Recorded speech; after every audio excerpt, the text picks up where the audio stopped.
Alden smiled sweetly as he passed the lunch to his driver. There was a message on a small note that read, "Finish it all, sweetheart. I love you, A." He never imagined the death he was sending would be delivered to the wrong address. His loyal driver, out of habit, took it to his mistress's apartment instead. 30 minutes later, a ringing phone would mark the beginning of Alden's own destruction. The gentle morning sunlight streamed through the gaps in the curtains of the large, luxurious bedroom. But the warmth of the sun couldn't melt the icy chill that had settled over the dining table of the Brooklyn Heights brownstone. Alara, a woman with a serene face that radiated a quiet strength, was pouring hot coffee into the white porcelain mug belonging to her husband, Alden. Steam rose from the mug, carrying the rich aroma of a dark roast. But Alden didn't even glance at her. Alara was the definition of a wife that many parents dreamed of for their sons. She was patient, her words were gentle, and her calm demeanor was unwavering. Her clear face, free from heavy makeup, always seemed to glow after her morning meditation. However, for Alden, all that goodness was just a monotonous routine. He was engrossed in his phone, his thumb moving nimbly across the screen. Occasionally, his brow would furrow, then his lips would curl into a faint smile that vanished as soon as Alara sat down across from him.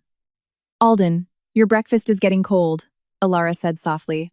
She slid a plate of freshly made omelets, which she had prepared at dawn, toward him. Alden just grunted. He placed his phone face down on the polished mahogany table. "I'm not hungry, Alara. I've told you before, don't bother playing house chef if I'm not going to eat it. It's just a waste of groceries." The words were sharp, piercing straight through Alara's heart. But Alara was well practiced in enduring this kind of pain. She managed a faint smile, hiding the ache in her chest. "All right, if you don't want the omelet, at least have some coffee. It'll settle your stomach before you head to the office." Alden took a hurried sip of the coffee, then stood up, adjusting his silk tie. "I'm leaving. Don't call me unless it's an emergency. I have a packed schedule today." Alara quickly rose, reaching for her husband's hand to give it a gentle squeeze, a small gesture of affection. Alden allowed it, but there was no returning touch, no kiss on the forehead like in a normal marriage. He pulled his hand back the moment her fingers touched his skin, then walked out of the house without a backward glance. After Alden left, Alara sat frozen in her dining chair. The grand house felt immensely silent. A sudden unease crept into her heart. A bad feeling slithered into her thoughts. Her heart began to beat a little faster than usual for no clear reason. It felt as though a dark storm cloud was hanging right over her head, ready to burst at any moment. But as always, Alara pushed aside these unsettling feelings. She closed her eyes, took a deep breath, and began to whisper prayers for protection. "God, please protect my husband in all his steps. Keep him from harm and the temptations of the world. If he has strayed, guide him back to your path," Alara whispered softly. A single tear rolled down her cheek, but she quickly wiped it away. She believed a wife's prayer was the strongest shield for her husband, even if he never appreciated it. Meanwhile, inside the sleek black sedan speeding through the morning traffic of the city, Alden's mood was at a peak of frustration and panic. It wasn't work that was stressing him out, but the flood of messages that had been inundating his phone since last night. Scarlett, the woman who had filled Alden's darker days for the past year, had now become a demanding nightmare. Scarlett was no longer just a fun escape. She had started demanding a title. Alden's phone buzzed again, a voice message. He made sure the partition between the passenger and driver's seats was fully raised so that Hector, his personal driver, couldn't hear anything. He pressed play. Scarlett's voice, shrill and emotional, filled the car. "Alden, how much longer do I have to wait? You promised you would sort things out with that goody-two-shoes wife of yours this month. I don't care anymore, Alden. If you don't divorce Alara soon, I'll go to your house myself and blow everything up. Remember, I know about the embezzlement at your firm last year. What's it going to be? Your wife gone, or your career destroyed and you in prison?" Alden slammed his phone onto the leather seat next to him. His breath came in ragged bursts, his face flushing with a mix of anger and fear. Scarlett's threat was not a bluff. Alden knew she held his fate in her hands. If the embezzlement scandal came to light, his life was over. But divorcing Alara was not simple either. Most of their assets, including the luxurious brownstone and several other properties, were part of an inheritance from Alara's late parents, willed directly to their daughter. If they divorced, Alden would be cast out with very little. He loved his lavish lifestyle. He couldn't imagine being poor or starting from scratch. "Damn it," Alden muttered under his breath. Why did everything get so complicated? His mind raced. Scarlett demanded marriage and luxury. Alara possessed the wealth he needed to satisfy Scarlett and his own expensive tastes. The only obstacle to his happiness, according to his twisted logic, was Alara's existence. If Alara died, he thought, all her inherited assets would pass to him as her husband. He would be the sole heir since they had no children. With that fortune, he could silence Scarlett, marry her, and live peacefully without her threats. The insane idea appeared in his head, like a sweet whisper from the devil. Kill Alara. But how? Alden wasn't a professional killer. He couldn't hire a hitman. It was too risky and could leave a trail. He had to do it himself, cleanly, neatly, making it look like an accident or a sudden illness. Food poisoning. The idea struck him as he saw a billboard for a high-end Japanese restaurant on the side of the road.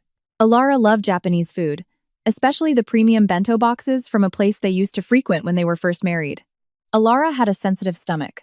If she ate something that disagreed with her, people would easily believe it was just a case of severe food poisoning or a fatal case of acid reflux. Alden felt the inside pocket of his suit jacket. Inside was a small vial containing a clear liquid he had acquired from a dark web contact a few weeks ago. Initially, he had purchased the undetectable, high-dose liquid poison under the guise of dealing with a severe pest infestation at one of his properties. But the chemical was odorless and tasteless when mixed with strongly flavored food. The devil in his head cheered. The plan formed in his mind within seconds. He would buy Alara lunch. This sudden sweet gesture would lower her guard. The naive Alara would surely think he was trying to mend their relationship. "Hector," Alden said through the car's intercom, his voice cold and flat. "Yes, sir," Hector replied from the front. "Before we go to the office, we're stopping at Kaido on the main street." "I need to pick up a lunch order," Alden commanded. "Very good, sir," Hector answered obediently. Alden leaned back in his seat, his eyes staring blankly at the street outside the window. His heart had turned to stone. There was not a shred of pity for the woman who had just prayed for him that morning. In Alden's mind, Alara was just an obstacle that had to be removed today. His resolve was firm. Today would be Alara's last day on Earth, and Alden's first day of his false freedom. The gleaming black sedan pulled smoothly into the parking lot of Kaito, an upscale Japanese restaurant known for its superb quality and wallet-draining prices. In the early, sweeter days of their marriage, Alden had often taken Alara here.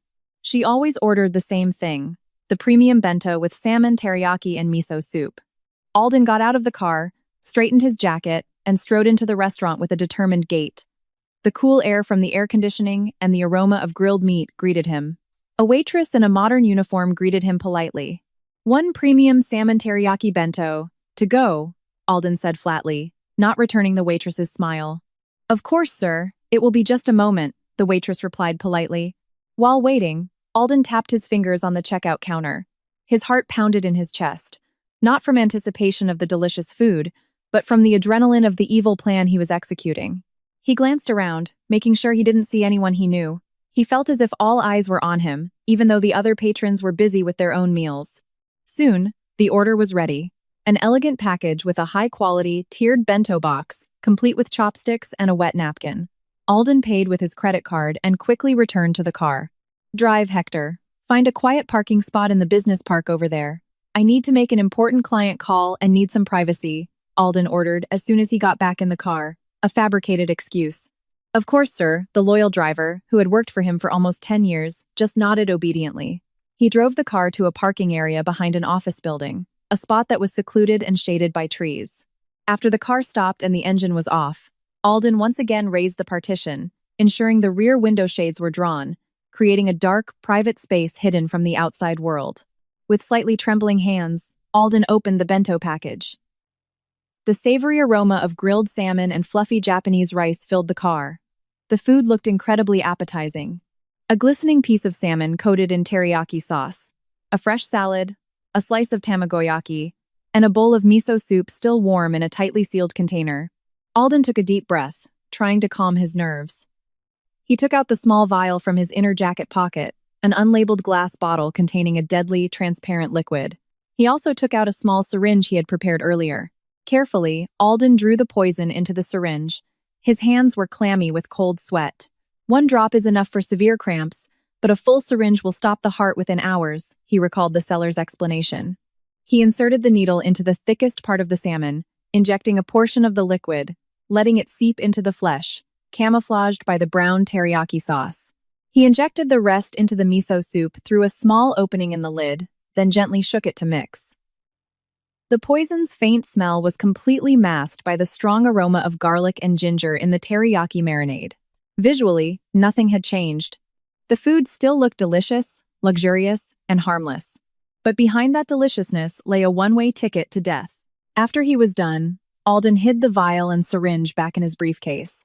He wiped the cold sweat from his temples with a tissue. His heart was pounding violently in his chest, a mixture of fear of being caught and a sick satisfaction that his plan was working. The final step to perfect the charade was a sweet message. Alden took a pen and a bright yellow post-it note he always carried in his bag. He thought for a moment, crafting words that would melt Alara's heart and erase any suspicion. His hand moved across the paper, his handwriting neat but stiff. "I'm sorry I've been so busy and grumpy lately. This lunch is special for you, sweetheart. Finish it all so you stay healthy. Love, Alden." Alden stuck the note right on top of the bento box lid.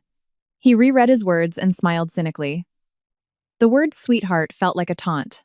How easy it was to manipulate a woman like Alara, he thought. Alara would surely be moved by this message, see it as a sincere apology, and eat every last bite as a sign of appreciation. "Perfect," Alden whispered. He rewrapped the package to look like it had just come from the restaurant. Alden composed himself, putting on his usual flat, authoritative expression. He pressed the intercom button. "Hector, I'm done. Now we." Alden paused, looking at his watch. He had an important meeting in 15 minutes. He didn't have time to go home and deliver this himself. If he went home, he might be late, and that would cause problems at the office. Besides, if he wasn't there when Alara ate, his alibi would be stronger. He could feign shock when he received the news of his wife's death later. The idea solidified his plan. He would have Hector deliver it. "Hector," Alden called again, his tone more urgent this time. "Ready, sir." Alden opened the partition just enough to hand the package to the front. "Take this to the house right now," Alden commanded firmly. He deliberately emphasized the word house. To him, the house obviously meant his legal residence with Alara, the place where he wanted his wife's body to be found. However, in his haste and nervousness, with the meeting time rapidly approaching, Alden forgot a crucial detail about his habits over the last year.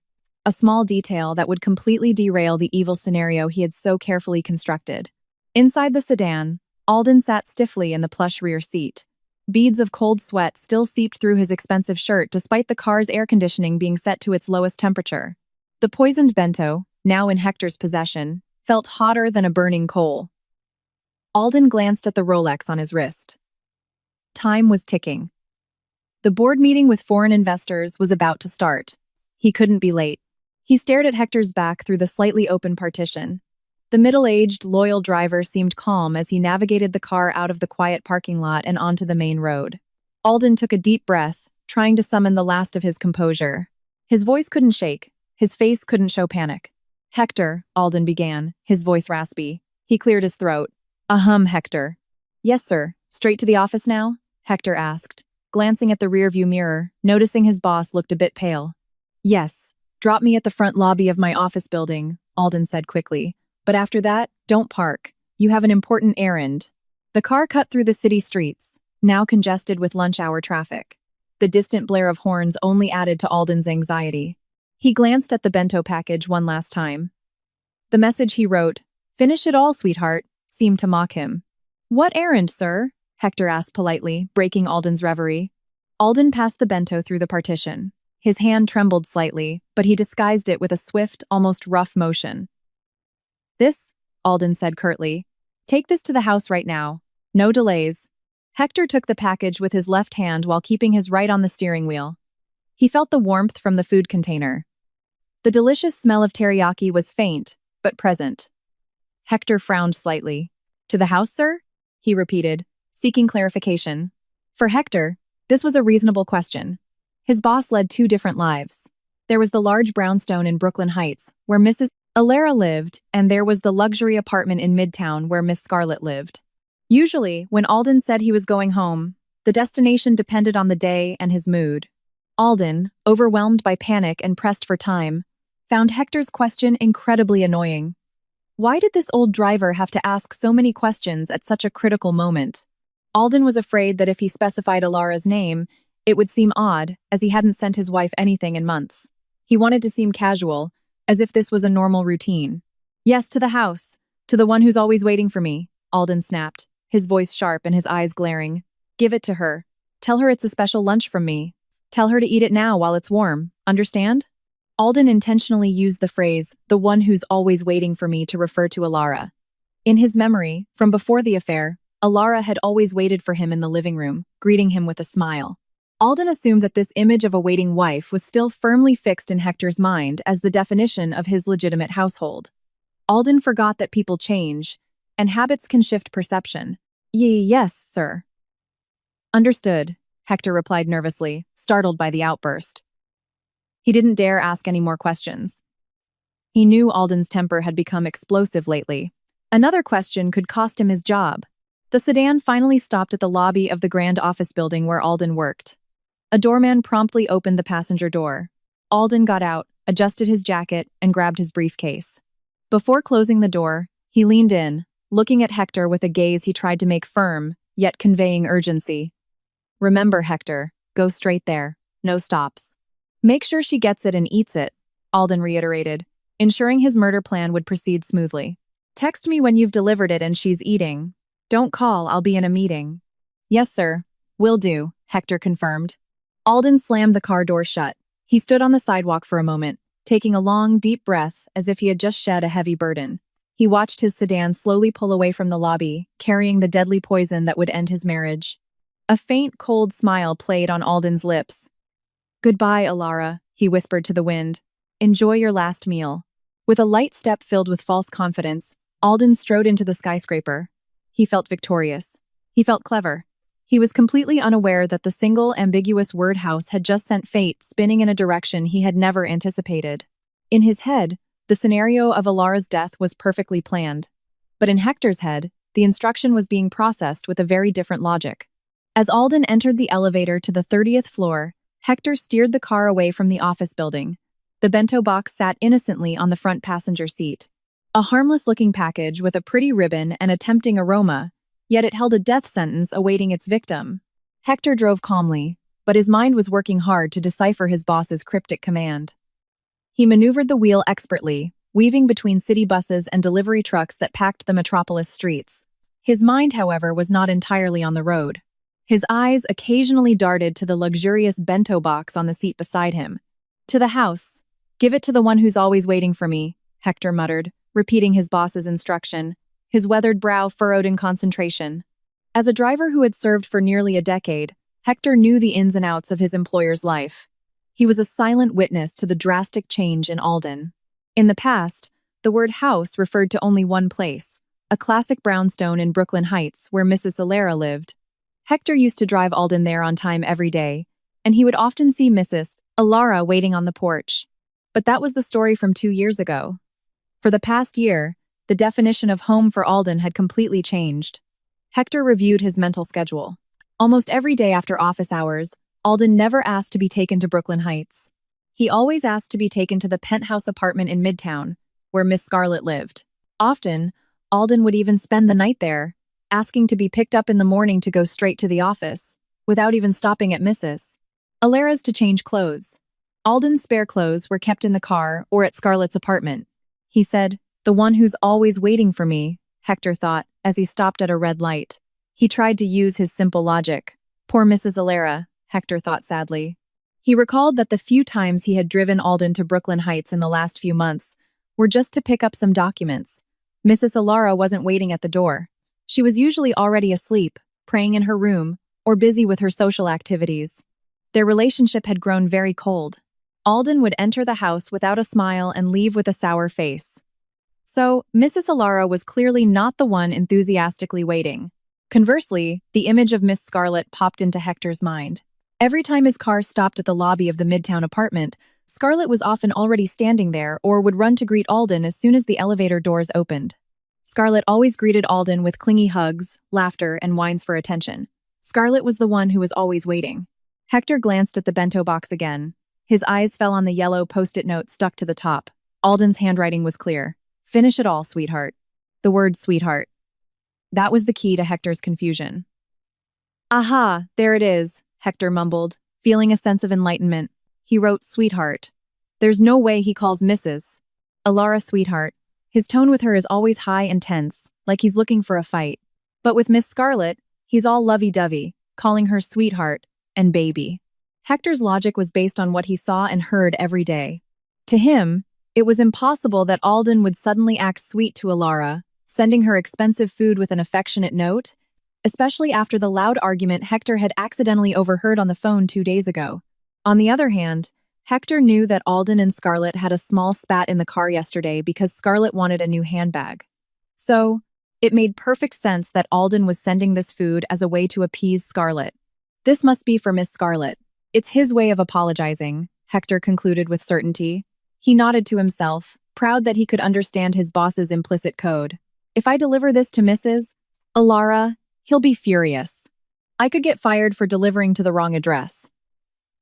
He said, "Don't ask too many questions," which means I have to be smart. The traffic light turned green. Hector pressed the accelerator. At the upcoming fork, there were 2 paths. The left led towards Brooklyn Heights, Alara's home. The right led onto the expressway towards Midtown, Scarlett's apartment. Without a moment's hesitation, Hector turned the steering wheel to the right. The car ascended the on-ramp, moving away from Alara's house, which was actually only 20 minutes away, and sped towards Scarlett's apartment, a 40-minute journey. Fate, through the innocent hands of a driver just trying to do his job right, had just diverted the path of death. Throughout the journey, Hector felt calm. He imagined Miss Scarlet would be thrilled to receive this. Usually, when Miss Scarlet was happy, she would give him a generous tip. Enough to help with gas for my son's motorcycle, he thought innocently. Meanwhile, the poisoned bento beside him jiggled slightly with the motion of the car. The deadly liquid, now mingled with the miso soup and the fibers of the salmon, was on its way to a target never intended by its creator. 30 minutes later, Hector's car arrived at the lobby of Scarlett's luxurious apartment building. The building soared into the sky, its glass panels reflecting the harsh sunlight. Hector rolled down his window as a security guard approached.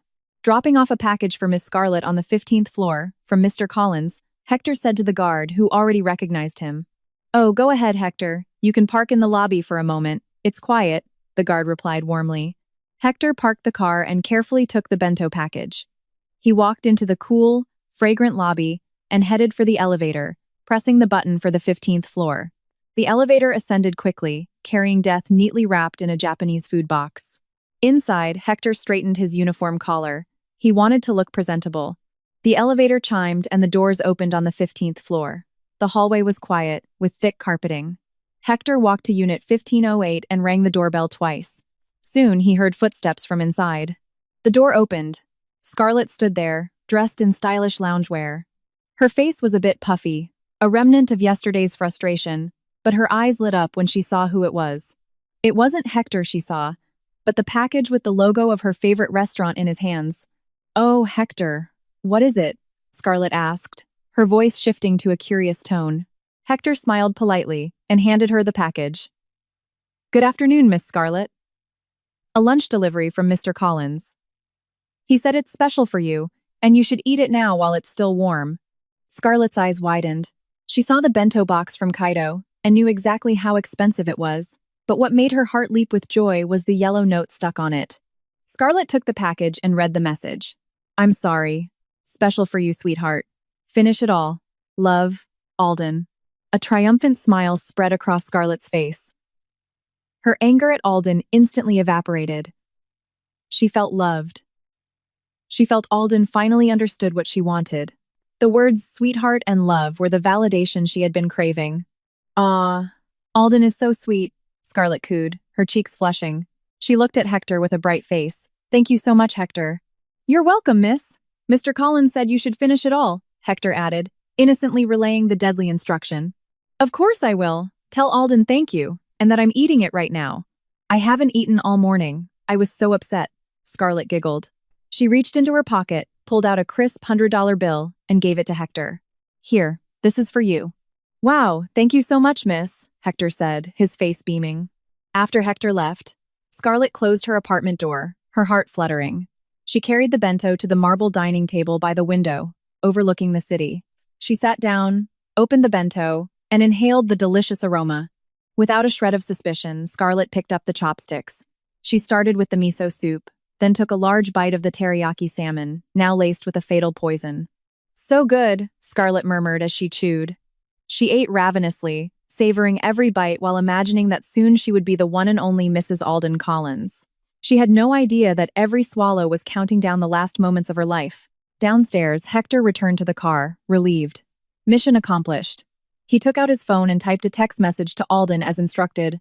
"Sir, package delivered. It was received happily and she is eating it now. I am on standby." Message sent.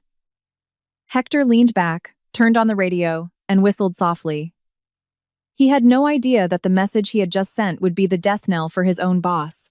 While Hector's car was speeding away from Brooklyn Heights with its deadly cargo, the atmosphere in Alden and Alara's large home was peaceful and quiet, a stark contrast to the turmoil Alden felt at his office, or the false joy Scarlett was experiencing in her apartment. Alara was kneeling on her prayer rug in her private prayer room.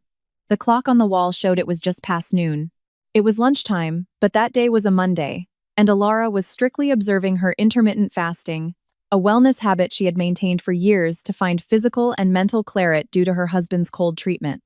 "Mrs. Collins, you should rest." The gentle voice of Mrs. Gable, the senior housekeeper who was like family, came from the doorway. Alara turned, her face a little pale, but a sincere smile graced her lips as she neatly folded her prayer shawl. "In a moment, Mrs. Gable. Just finishing up." Mrs. Gable carried a tray with a glass of water for later and some painkillers. The older woman's face was etched with worry. "Is your tooth still bothering you? You've been holding your cheek all morning. When you break your fast, please don't eat anything hard." Alara gently touched her right cheek. It was true. Since waking up, a molar had been throbbing with pain. The pain radiated to her head, making her lose her appetite completely. Even if she weren't fasting, she doubted she could chew anything substantial. "Yes, it's still a bit sore. It's a good thing I'm fasting. It helps with self-restraint," Alara answered quietly. "Oh, and Mrs. Collins, the boxes of groceries for the youth shelter are already on the back porch," Mrs. Gable reported. Alara nodded. She stood up, smoothing her long dress. "Thank you. My plan is to deliver them myself this afternoon and share a late lunch with the children there. This house feels too lonely when I'm by myself." Alara walked towards the back porch, passing the empty dining room. She glanced at the long table that had been a silent witness to her husband's cruelty that morning. A pang of hurt touched her heart, but she quickly dismissed it. She believed patience was a virtue. Without her knowledge, destiny was working in mysterious ways to protect her. If Hector had not misunderstood and had actually delivered the poisoned bento to this house, Alara would not have eaten it because she was fasting. And if she had saved it to eat later, her severe toothache would have made her reluctant to chew the fibrous salmon. She might have given the food to someone else or thrown it away. But divine protection was even more thorough than that. The food was not even allowed to reach her doorstep. The angel of death, sent by Alden, had seemingly gotten lost at a crossroad and taken a wrong turn, moving away from the woman who was busy thinking about the welfare of orphans. As Alara was checking the rice and cooking oil on the back porch, she suddenly felt a cool breeze on her face. The heavy, suffocating feeling she had felt that morning, the bad premonition that had made her anxious, suddenly vanished. Her heart felt light, as if an invisible, heavy burden had just been lifted from her shoulders.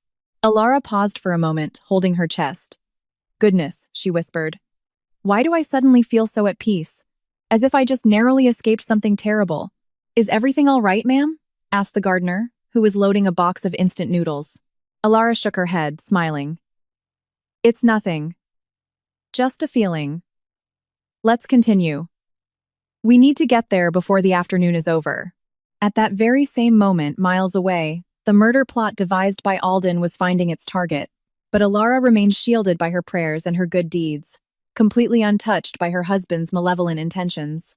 She was busy arranging acts of kindness while her husband was busy arranging his own downfall. Alara went back inside to get her purse. She passed the large wedding photograph displayed in the living room. In the photo, she and Alden were smiling happily. Alara looked at Alden's face in the picture with a sad yet loving gaze. "May God soften your heart, my husband," she whispered. She had no idea that the man she was praying for had tried to take her life just hours before. Alara's ignorance was its own blessing that day. She stepped out of her house with a clear heart, heading to the car that would take her to share happiness with the children at the shelter, leaving behind the house that was supposed to be a crime scene but was now, and always, her safe haven. It was as if an invisible shield over the house had repelled the evil, bouncing it back to its sender or to anyone allied with that wickedness. And that day, the evil energy found a new vessel, Scarlet. The afternoon sun blazed through the windows of the 15th floor apartment, but the air conditioning kept Scarlet's unit cool and comfortable. On the polished marble dining table, the premium bento box from Kaido was wide open, displaying its tempting contents. Scarlet sat with her legs crossed, her latest model smartphone in her left hand and chopsticks in her right. Before touching the food, her obligatory ritual was to photograph it. She took several aesthetic shots, highlighting the thick salmon slice, the colorful salad, and of course, the yellow post-it note with Alden's handwriting. "Finish it all, sweetheart." She uploaded the photo to her social media story, setting it to be seen only by her close friends. She added a caption in bold letters. "Finally, lunch from hubby. Such a mood booster after yesterday's drama. Love you, Alden." Scarlet smiled, satisfied, as the post uploaded. She felt victorious. She imagined Alara in her big, quiet house, probably eating leftovers, while she feasted on a premium bento sent by Alden. A feeling of superiority filled her chest. "Let's eat," Scarlet said cheerfully to herself. She picked up a large piece of salmon teriyaki with her chopsticks. The thick, glistening sauce coated the fish. Without hesitation, Scarlet put it in her mouth. The savory, sweet, and salty flavors of the teriyaki exploded on her tongue. The texture of the salmon was soft and melted in her mouth. So delicious. However, there was a faint, almost imperceptible bitter aftertaste that lingered at the back of her tongue after she swallowed. Scarlet frowned slightly. A little bitter. Maybe it was slightly over-grilled, she thought dismissively. Hunger and happiness dulled her senses. She ignored the strange taste and took another bite, this time with rice. Bite after bite, the poison entered her body, spreading rapidly through her bloodstream to her central nervous system and vital organs. Scarlet ate heartily while replying to messages from her socialite friends who were praising Alden's attentiveness. She finished half the salmon and almost all of the miso soup. The warm soup felt comforting in her stomach, at least for the first 5 minutes. Suddenly, the phone slipped from Scarlet's hand and clattered onto the table. "Ah!" Scarlet yelped, startled. Her hand felt slick and stiff.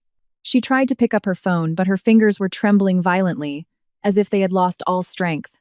The comfort in her stomach turned into an excruciating cramp, as if an invisible hand was wringing out her intestines. Cold sweat beaded on her forehead and neck. "Oh, God," Scarlet moaned, clutching her stomach with both hands, doubling over in pain. At first, she thought it was just a stomachache from eating late, but this pain was different. It was a burning heat that spread from her stomach up to her throat. Her breathing became ragged and shallow. Her chest felt heavy, as if a large stone was crushing her lungs. Scarlet tried to stand up to get a glass of water, but her legs buckled. Her knees gave way, and she collapsed onto the cold marble floor. The dining chair toppled over with her, creating a loud crash in the quiet apartment. "Help!" Her voice was strangled. Her tongue felt thick and numb. Her vision began to blur and spin. The objects around her, the sofa, the TV, the window, started to lose their shape. An overwhelming fear gripped Scarlet's mind. What's happening to me? What was wrong with the food? Her mind screamed in panic. The image of Alden appeared in her head. The bento! The note! Was it spoiled? Impossible. Kaito was known for its quality. Was it poison? Her brain refused to believe it, but her body was reacting with brutal honesty. She had been poisoned. With the last of her strength, Scarlet crawled slowly towards her phone lying under the table. Her fingers, now turning blue and stiff, tried to unlock the screen. Her breathing was a harsh, wheezing sound. Saliva started to drool uncontrollably from the corner of her mouth. She had to call someone. Who? Alden. Alden had to know. Alden had to help her. Scarlet managed to open her recent calls. "My love, Alden." She pressed the call button. Across town, Alden was in the middle of his important meeting, his phone on silent in his jacket pocket. No answer. "Alden, help me," Scarlet whispered, tears of despair streaming down her now ashen face. The call disconnected. Scarlet tried again, this time fumbling for the emergency button or the building's front desk number, but the connection between her brain and her hand was severed. Her vision went dark. The pain in her stomach reached a point of numbness. Scarlet's body convulsed violently several times on the cold floor of her luxury apartment. The bento box on the table stood as a silent witness, its remaining food still looking delicious. and the love note now a death sentence. In her final moments of consciousness, Scarlett saw the yellow post-it note flutter off the table, carried by the draft from the AC, landing right in front of her face on the floor. Finish it all, sweetheart. The irony hit Scarlett harder than the physical pain. She felt betrayed, fooled, and discarded. The man she thought loved her had sent death to her door. Or was this meant for Alara? The question went unanswered. Scarlett's consciousness faded into a deep darkness. Her body stopped convulsing, now still and curled in a tragic, lifeless heap. Silence reclaimed the room, broken only by the hum of the refrigerator and the whisper of the air conditioner, companions to the body of the temptress, now powerless. The deadly package had found its victim. Though it was the wrong one, destiny has its own way of dispensing justice. And that day, Scarlett paid the ultimate price for being the wrong home. Meanwhile, on the screen of Scarlett's phone, still dimly lit on the floor, a new WhatsApp notification from Alden appeared. A message he had secretly sent from under the meeting table after getting Hector's text. "How's the food? Hope you like it. Finish it all, don't want it to go to waste." The message glowed brightly next to Scarlett's lifeless face, a final, horrifying taunt. The clock in the executive boardroom showed 3:15 p.m. The atmosphere was formal and cold. Alden sat at the end of the long table. His position as a director required him to look authoritative, but beneath his expensive suit, his body was soaked in cold sweat. His foot tapped incessantly on the carpeted floor. His mind was far from the meeting, flying across the city to his house in Brooklyn Heights. The poison should have worked by now, he thought. Mrs. Gable should have found Alara by now. My phone should be ringing any second with the news I've been waiting for. Alden imagined the scenario. He would answer the phone with a shocked expression, ask to be excused from the meeting for a family emergency, rush home, act hysterically in front of his wife's body, demand privacy and try to block the autopsy by pulling some strings, and finally, he would be free. Alara's fortune would be his, and he could marry Scarlett without any trouble. "Mr. Collins, what are your thoughts on this marketing strategy?" one of the investors asked, shattering Alden's daydream.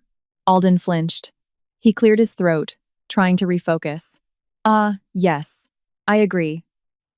"Proceed as planned," he answered vaguely, having no idea what was asked. Suddenly, the silence of the room was shattered by the loud, shrill ring of Alden's phone. The standard ringtone sounded like a scream in his ears.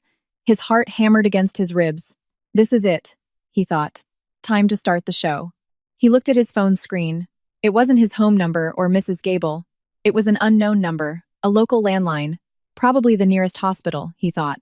His hand trembled as he slid the green button. He pressed the phone to his ear as all eyes in the room turned to him. "Hello, is this Mr. Alden Collins?" a woman's voice asked urgently from the other end. The background was noisy, filled with sirens and shouting the unmistakable sound of an emergency room. "Yes, this is he. Who is this?" Alden asked, trying to keep his voice steady. "Sir, we're calling from the ER at Metro Health Center. We're calling you because your number was in the victim's recent calls," the officer said bluntly. "Your relative is in extremely critical condition due to acute food poisoning." The corner of Alden's lip twitched, almost forming a victorious smile. It worked, he thought. Alara is in the hospital, just waiting for the news of her death. "Oh my God," Alden began, his voice laced with feigned panic. "My wife? How is my wife?" There was a brief pause on the other end. The officer sounded confused. "Your wife? Sir, the ID we found in the victim's wallet doesn't seem to be your wife's. The victim's name is Miss Scarlett Dubois." Alden's world stopped turning. His face, which had been pretending to be panicked, turned a deathly pale. His eyes widened, his pupils constricting. The blood drained from his face. "What?" Alden whispered, his voice barely audible. "Who did you say?" "Miss Scarlett Dubois, sir." The victim was found unconscious in her apartment by security. She ate a lunch that was there. The poison is extremely potent. "Sir, you need to get here immediately because her condition—" The officer's words faded into a roar in Alden's ears. "Scarlett? Why Scarlett? Didn't I tell Hector to go to the house? To Alara?" Fragments of memory flashed through his mind. His instructions from that afternoon. "Take this to the house. To the one who's always waiting for me." Alden staggered backward, his legs giving out. He collapsed back into his chair. "Mr. Collins, are you all right?" a colleague asked, concerned by the drastic change in his boss's demeanor. Alden didn't answer. His mind was in chaos. He intended to kill his wife for his mistress, but fate and his own stupidly ambiguous command had diverted death to the very woman he desired. "Sir? Mr. Collins? We need consent for immediate medical intervention," the voice on the phone said. Alden snapped out of his shock. An immense fear seized him, not just the fear of losing Scarlett, but the fear of the legal consequences now gaping before him. I'm on my way," he stammered. He hung up and shot to his feet, ignoring the stunned looks of the meeting attendees. "Meeting's over! I have an urgent matter to attend to," he yelled hoarsely. Without waiting for a response, he ran out of the room like a madman. In the elevator on the way down, Alden punched the steel wall with his fist. "Stupid. Stupid. That damn Hector," he cursed. He ran for a taxi, hailing one aggressively in front of the lobby. The ER hallway of Metro Health Center smelled of antiseptic and anxiety. Alden ran down the corridor, his breath ragged, his eyes searching wildly for any sign of Scarlett. His steps came to a sudden halt. His feet felt nailed to the floor. There, on a waiting bench, sat Hector, pale and terrified. Next to him stood two uniformed police officers. And the sight that made Alden's heart stop was the woman standing calmly beside the police. Alara, his wife. The woman who was supposed to be dead. Alara stood tall in her simple dress. Her face showed deep sadness but also incredible strength. There was no sign of poisoning on her. She was perfectly healthy. Alden felt his knees buckle. He wanted to turn and run, but the police had already seen him. "There he is! That's Mr. Collins!" Hector cried out, a mixture of relief and fear in his voice. The two officers strode purposefully towards Alden. He took a step back, but his back hit the wall. He was trapped. "Mr. Alden Collins?" one of the officers asked in a firm tone. Alden swallowed hard. He looked at Alara, hoping for sympathy, but she just met his gaze with a coldness he had never seen before. It was the look of a wife who had run out of patience. "Yes, that's me," Alden answered weakly. "We need to ask you some questions regarding an attempted murder case, which resulted in the victim, Miss Scarlett Dubois, passing away 10 minutes ago," the officer stated flatly. "Deceased." The word hit Alden like a sledgehammer. His world crumbled. Scarlett was dead. The woman he had fought dirty for was gone, killed by his own hand. "No, impossible," Alden hissed, tears starting to fall. It must have been an accident. Just food poisoning." The officer held up a clear plastic evidence bag. Inside was the messy bento box and the intact yellow post-it note. "Your driver, Hector, has given a preliminary statement. He was ordered by you to deliver this food with specific instructions. And this," the officer pointed to the note, "is your handwriting, is it not? Finish it all, sweetheart. Our forensics team has already secured the remaining food, which contains a high dose of cyanide." Alden stared at the yellow note. His own handwriting had become his death sentence. He couldn't deny it. Hector, in his innocence, had told them everything. How Alden had forced him to deliver it to the house for the one who was waiting. How Alden had forbidden him from asking questions. Alden turned to Alara. "Alara, help me. This is all a misunderstanding. I didn't mean to." Alara stepped forward slowly. She didn't scream or curse. She just took a deep breath. "Alden," she said softly. "Hector called me earlier, confused and crying because Scarlett was having seizures after eating the lunch from you. He said the lunch was supposed to be for our house. He thought he made a mistake and had harmed someone." Alara looked directly into her husband's eyes. "But after I saw the evidence, I realized something, Alden. Hector didn't make a mistake. That food arrived exactly where it was supposed to, according to God's will. If Hector had brought it to our home, I might be the one in the morgue right now." Alara shook her head slowly. "You wanted to kill me, Alden? Just for money and another woman?" Alden dropped to his knees on the cold hospital floor. His defenses shattered. He sobbed uncontrollably, not out of repentance, but out of regret for his ruined fate. He regretted that his plan had failed. He regretted his flawed instruction. "I'm sorry, Alara. I'm so sorry," he wailed. "Your lies finally caught up with you, Alden. You dug your own grave," Alara said coldly. She turned to the police. "Please proceed, officers. I will serve as a witness that my husband did not come home today and did not send any food to my house." The officers nodded. "Mr. Alden Collins, you are under arrest on suspicion of premeditated murder." The click of handcuffs locking around Alden's wrists was the most painful sound he had ever heard. He was hauled to his feet. As he was led away, he looked back one last time. He saw Alara comforting a still shocked Hector. Alara looked radiant, protected by her goodness and her prayers. As for Alden, he would spend the rest of his life behind bars, haunted by the ghost of Scarlet, who died eating the poison he had prepared. The painful plot twist for Alden was the realization that the wrong address was, in fact, the most fitting address for betrayal. Evil will always find a way to destroy its master. Alara walked out of the hospital with a light step. Though her heart was wounded by the knowledge of her husband's cruelty, she was grateful that God had given her another chance at life. She would file for divorce immediately, secure her inheritance, and move on with her life, dedicating it to more worthy causes. The evening sun greeted her warmly, bright and clear, signaling a new beginning, cleansed of the poison of the past.